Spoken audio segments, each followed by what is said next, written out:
Avant de parler de la peur d'aimer, on va parler de la peur elle-même. La peur est quelque chose qui vient d'une histoire. Notre traumatisme, parfois notre vécu peuvent nous l'expliquer. L'ignorance ou la conscience qui cogite un peu trop peut faire naître en nous de l'anxiété d'une chose qu'on ne connaît pas encore sur le moment, mais uniquement à travers de mauvaises idées, de la peur, d'un vécu qu'on a vu et qu'on a reconnu ailleurs. Parfois même sans vivre quelque chose, notre regard sur la vie peut faire naître nos peurs. Pourtant, chaque bienfait possède ses risques. Il y a des avancées qu'on doit prendre, peu importe le risque, car elles sont souvent synonymes d'un grand bienfait pour nous.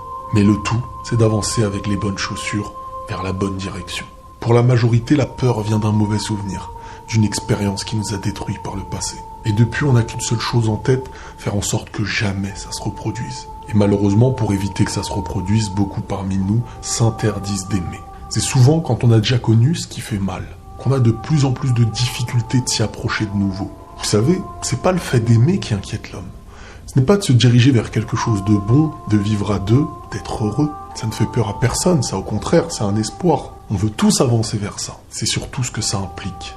Ce qu'on doit prendre de nous pour l'offrir. Offrir son être tout entier. Et quand tu sais ce que ça veut dire, tu ne penses pas qu'à ton sentiment d'amour. Tu penses à la responsabilité et les risques qui s'ensuivent.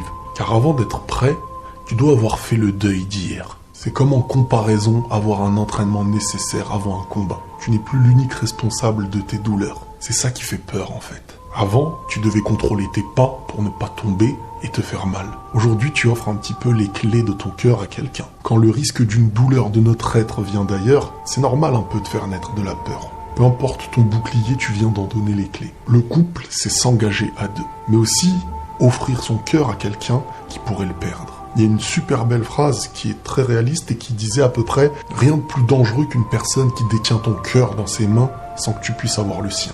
Ça demande beaucoup de courage d'aimer, de s'engager. Mais avant, il va falloir comprendre, chercher en nous ce que nous sommes, ce que nous voulons.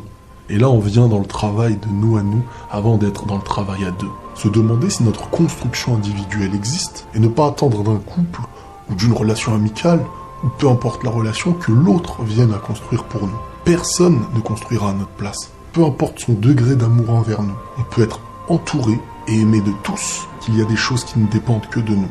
Et souvent, la peur de s'offrir à quelqu'un, elle vient dans le questionnement de savoir si on est prêt. Si notre reconstruction individuelle est assez solide pour tenir une nouvelle difficulté. Car le bonheur, il sera bien entendu de tomber sur quelqu'un qui sera là pour consolider ta construction, tout autant que tu consolideras la sienne. Là, tu te sentiras en sécurité.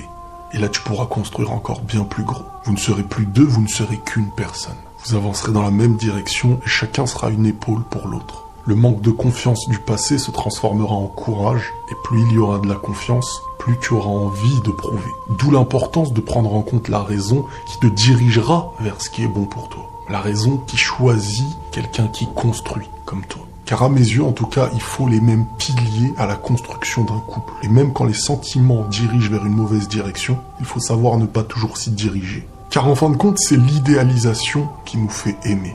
C'est le schéma et l'illusion d'une chose qu'on aimerait avoir, qu'on aime. Et il faut tout faire pour être dans la réalité. Aimer ce qui existe. L'illusion, elle dure jamais éternellement. Mieux vaut une réalité qui paraît moins belle, avec beaucoup de solidarité, qu'une illusion bien rose alors qu'elle n'existe pas. Donc même si on a peur d'aimer et de construire à deux, il faut connaître les étapes à franchir pour assurer son être, avoir fait ce travail sur nous, faire de nos fissures d'hier de nouvelles bases bien solides, le tout afin d'éviter que la prochaine chute, si elle existe, ne devienne pas une mort brutale, et savoir se priver de ce qui est un mal pour nous, même si un cœur malade le réclame. Il faut savoir se battre pour un bien, et même si on a peur d'aimer, même si on a peur de demain, au final pour le connaître, il n'y a pas d'autre choix que de le vivre. Il faut être construit individuellement, être encadré et être enfin prêt à la suite. Prenez tous soin de vous et la paix sur vous.